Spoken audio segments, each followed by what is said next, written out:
All right, so I got 2 new tires put on this. I ended up going 315s, so I took off the front, put them to the rear, put the rear to the front, and then I soaked them up in some WD-40, and then power washed all the plastic off of there. As you can see, I still gotta clean up the mess that I made. And these wheels are really trash, so I gotta take them off again, have them dismounted from the tires, and then probably have them powder coated, but I'm not sure if the powder coat will fix all this curb rash. This one still got some more spots in it, but like I said, I got to remove it. I got to redo the calipers.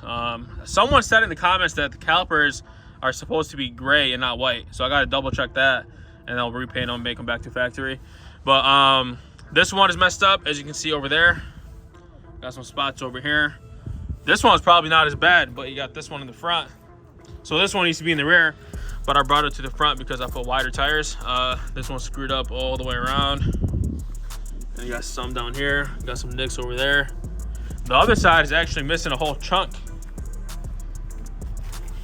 This one's missing a chunk out of here. Got some curb rash on the edge. On this side too. Same thing goes for this one. So all 4 wheels got to get redone. And I got to find the paint code for these wheels because there's not like a catalog for these. So I'm not even sure what the name of the paint is. So we'll figure that out later. Everything is all said and done so I can drive it. I don't know if it's me, but it looks like it's lowered in the front. A stock Widebody doesn't sit that low. So probably has some lowering springs unless that's like a factory Daytona option. I ended up getting some new batteries for the fobs, so the fobs work now. With that, unless they disconnect the antenna.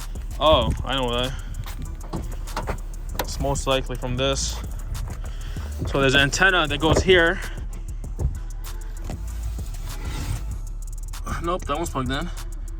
I don't know, gotta figure that out. But the keyless entry isn't working. My hands are all wet now. The keyless entry isn't working. It could possibly be an antenna that's not plugged in. But we'll figure that out later. So now I'm gonna do like a kind of a first test drive type thing. And then we gotta take it to the body shop so they can start working on the body. I do already have a new door for the rear. Only thing I have to order is a rocker molding for this end. But that's about it. Let's get going. I do got a plate on here just to make me to the body shop.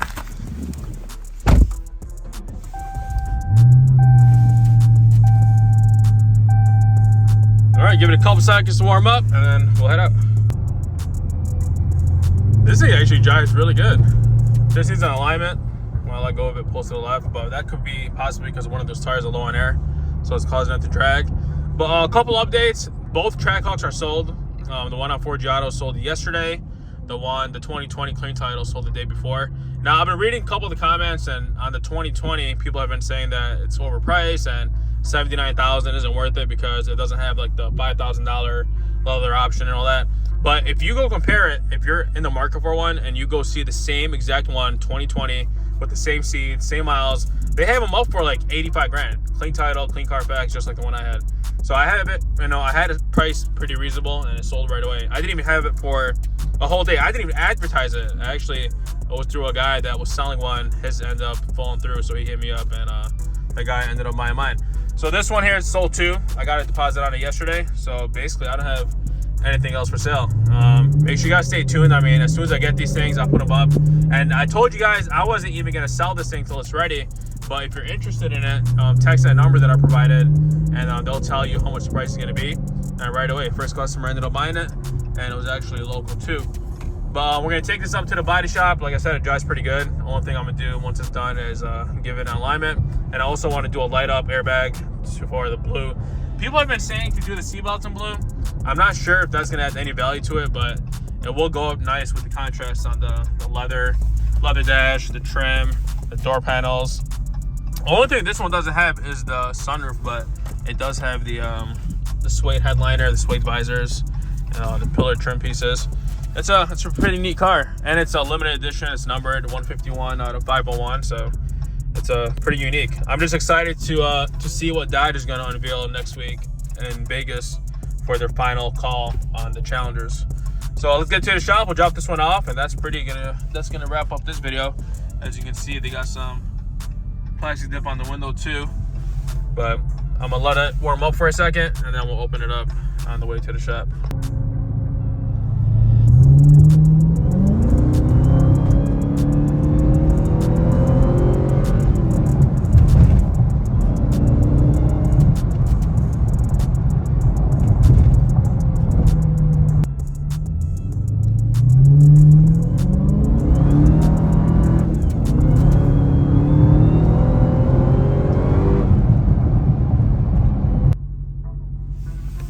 So that's it. It drives pretty good. Only thing I got to do is an alignment once it comes back from paint. But other than that, it's solid. Like I said, this one's already sold. You got to keep an I don't know why I did that. I'm not sure if because this one came out in 2020, but I remember back then they only had 707. This one got 717. So it's probably just like a Daytona thing. But we made it to the shop. We're gonna drop it off, and that's gonna be a wrap up for today.